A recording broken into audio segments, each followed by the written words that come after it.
Qadrdonlar, assalomu alaykum. Xudo xolasa mana 2026-yil 11-fevral sanamizdagi ish jarayonlarimiz ketyapti. Xudo xolasa hali kunga reklamada ko'rsatib o'tgan ishlarimizni sotuvlari beayov boshlandi. Bu tarafda mana 10 mingtalik mashinamiz yuklanyapti. Bu tarafda esa ikkinchi 10 mingtalik mashinamiz yuklanyapti. Bu akamiz Namanganga olib ketishyapti. Bu akamiz esa Bo'zga. Xudo xolasa ishlarni, sifatlarni yaqindan ko'rsatib o'tamiz.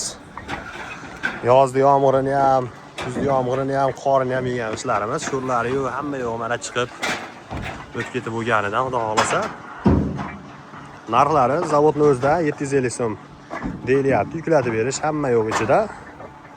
Xudo xolasa mana shunday katta mashinalarimiz bor. Vodiy bo'ylab yetkazib beryapmiz. Yo'q, menga kichkina mashinada 5000 talikdan kerak deganlarga 5000 talik mashinalarimiz ham bor. Manzilimiz Farg'ona viloyati Bog'dod tumani, Lenin-Shuvernik qishlog'i orasida joylashgan. Mana yaqindan ko'rsatib o'tamiz. Nomerlar pastda qoldiramiz. Kimga shunday ishlardan kerak bo'lsa, aloqaga chiqaveramiz.